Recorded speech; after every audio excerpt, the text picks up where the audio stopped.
What's up, guys? I know I said I probably wouldn't do a video until about the Production Music Conference around that time, but it's royalty statement day.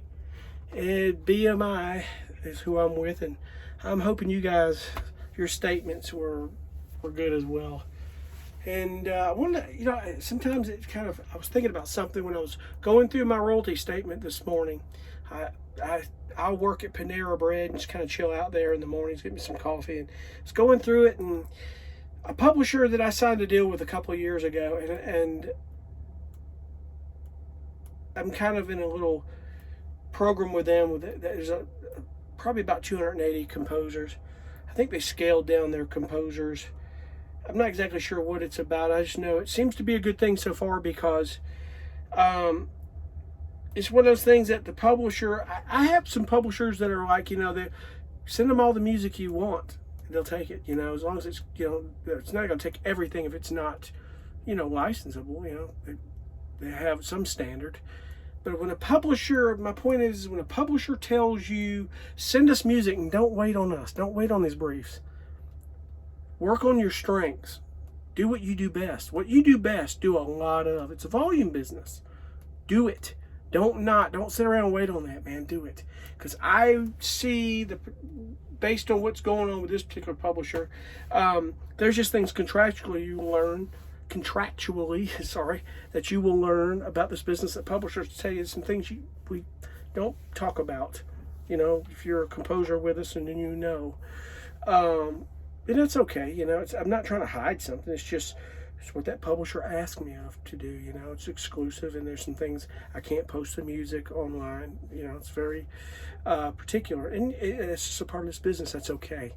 But guys, load them up with music, especially if you see each quarter they're getting placements in a lot of it, and you see that potential.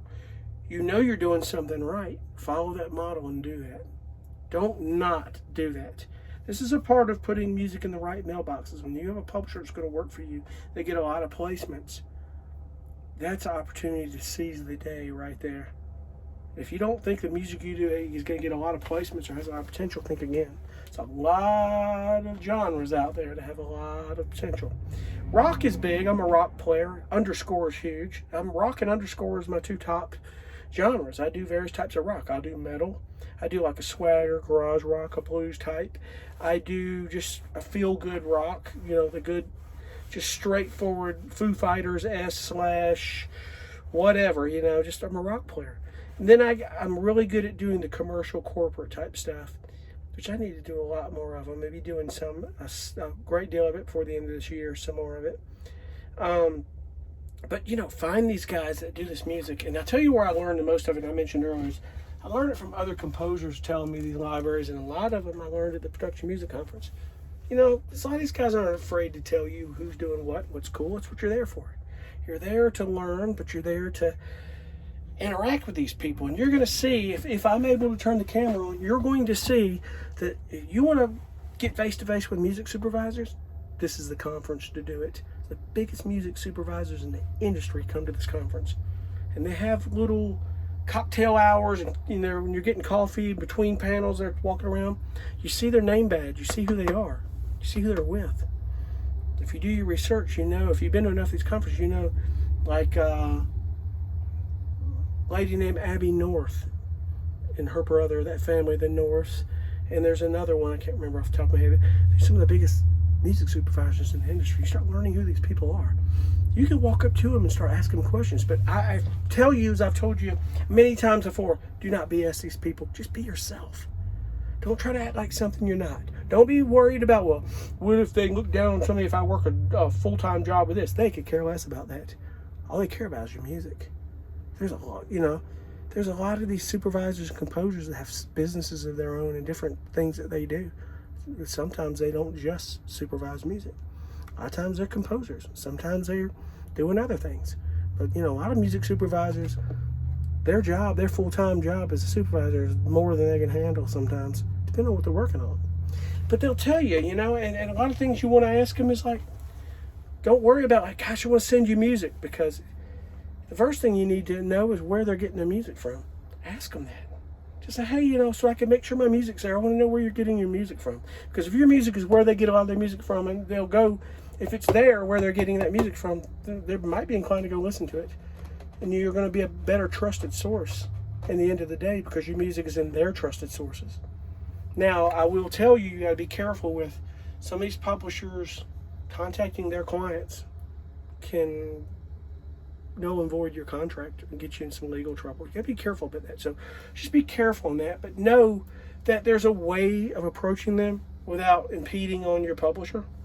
But I hear so much talk about these, we got to get these music supervisors. When you're starting out, don't worry about those music supervisors, guys. Please don't do that. You're a singer-songwriter and you get all these sync agents and stuff. That's a whole different world than instrumental music.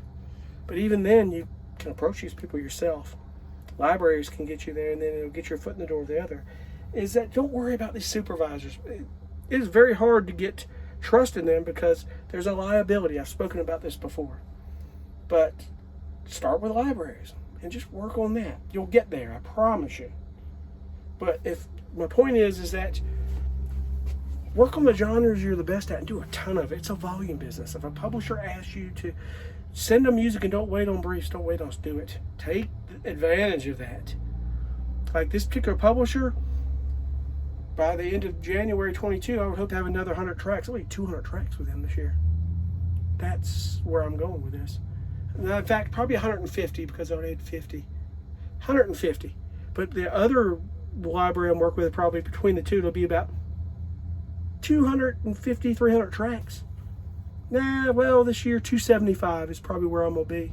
But I've been working my butt off, so it is possible to do 250, 300 tracks a year. If you do a queue a day. Now, in reality, you're going to take a day off or a week off, take some time off. I've mentioned you need to take a break sometimes and rest your mind. It's okay to do that. But don't be worried about what they think of you. Listen, they're as human as you are. All they care about is the music that matters the most. But you got to approach them as a human being, but also in a professional manner. Just be cool. But I'll showcase, some of that. If I'm allowed to turn the camera on, I'll talk about that. I will indeed. But I was just thinking about that, man, and thinking about, I've seen my royalty statements grow to a point of where I see that pattern, and I see, who's working for you. Listen, I got a publisher I've got 900 pieces of music with. 900, almost probably a little bit more than that. And they haven't got me many placements over the years. I still send them music, 20, 30 tracks a year, because you never know. This is a part of where I tell you, and I can't press upon this more, set it, forget it, and don't fret it, especially if it's instrumental music. I understand if it's you got a great song and a few songs and they haven't been pushing them, I get it. But the problem you have here is that music supervisors, producers, and editors get real weirded out. If they see your song on another site, if it's moved, it loses value, or there could be a liability. They don't know, but they think that because in their past cases, it's been a liability. Something's wrong there. It could be non-exclusive, and a lot of times they don't like that. That's why perpetuity is not a bad deal. You'll see some publishers, that's the reason why publishers will say it's in perpetuity, because I got to keep it here. It's okay. Set it, forget it, don't fret it. You got to progress and keep moving forward on that deal. Keep writing music. Who cares about this? Keep writing. It's there. Sometimes it takes time for it to get placed. But I started seeing a pattern of tracks are just now getting placed I've never seen placed. I've had in another library, actually Jingle Punks, I've had in there for 10 years or more. It's just now getting placed, a lot of it. And it's on NBC's The Voice was one of them. Yeah, quite a bit of activity for some reason with those guys. That's cool. More than just one, not just that one track. I learned my lesson. I took that track out of the library, and I shouldn't have done that. I went against my rule, and we'll never do it again. But I'll tell you another cool thing that I noticed as well is I had a track place, and it was one of the first tracks, a set of about 50 or 60 tracks I did for Jingle Punks. That I took a lot of them out of Jingle Punks, and don't misunderstand what I'm saying. I took them out a while back ago to redo them, and then I put them back in under a different name. I had to kind of do it in kind of a careful way. I waited a few months and shot them back in. But those were my early tracks I just felt they weren't licensable because of the production and the way I had them sequenced. So I just resequenced them, I remixed them, reproduced them, remastered them, put them back in, they're starting to get placed. And sometimes, guys, if you have early tracks that you feel that maybe you can do better on or rework them, it's okay to contact your publisher and say, hey, listen, I've had that in your library about 10 years. It hasn't got placements. It's some of my early stuff. Is there a way maybe I can rework that or remix it and do something different and then re-upload a new version of it? 9 times out of 10, they may go back and listen to it and say, sure. They're not going to kick it out. They'll be very interested to see where it progresses if you redo it. So don't write off your old material altogether. I mean, I understand there's probably some tracks, there's probably not much more you can do with it, and I wouldn't worry about it. Just let them alone and keep moving forward. Don't hark on the past. Just keep moving forward.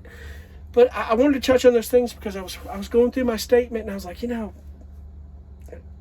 once I see the progression of these guys are getting me placements, it's go time.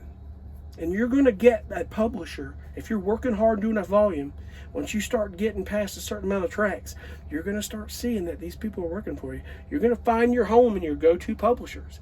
And those are the guys you got to work your butt off for. It's a volume business, folks. Don't get so hung up that's like being too perfect about an instrumental track. At the end of the day, you're doing production music. You're almost doing sound design. You're doing production music for scenes and for stuff. Learn how to structure it. Learn how to write for it. And understand what it is. Really, understand it. A lot of the tools I use now that I didn't think I would be, that I love, have helped me tremendously. A lot of the stuff I use in getting my underscore music to its next level. I mean, I'll tell you right now, I'm damn near all in on native instrument stuff. It's incredible.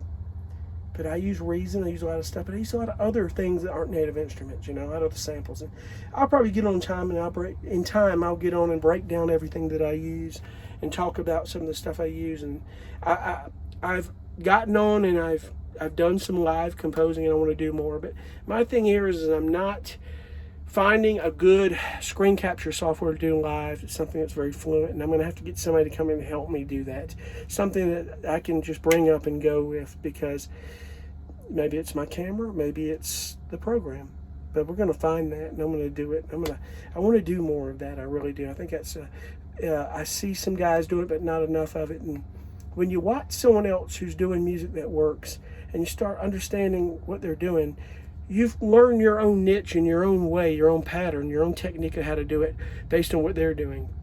That's why, I started following some people and learning about underscore and learning the tools they use and how they start it and some of the techniques. And you find your own style of doing that and run with it, man.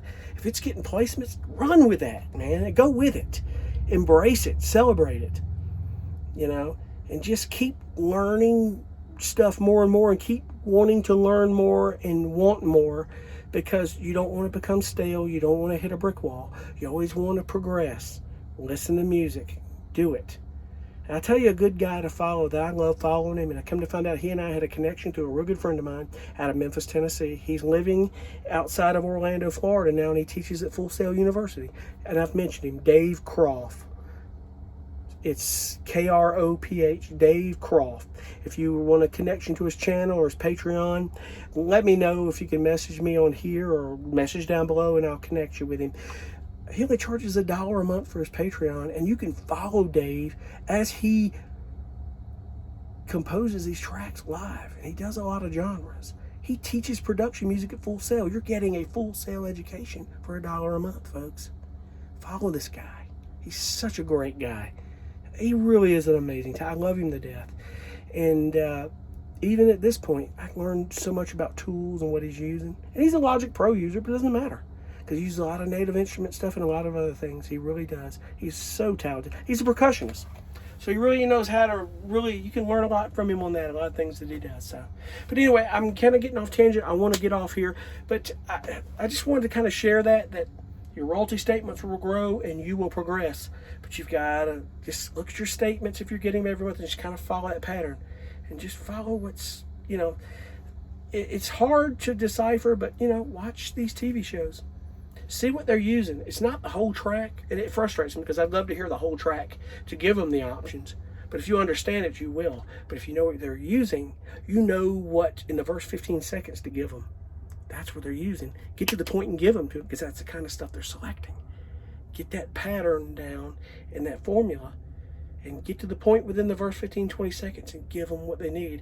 But give them the options to get in and out of that track in 1:45 to 2 minutes. You can do it.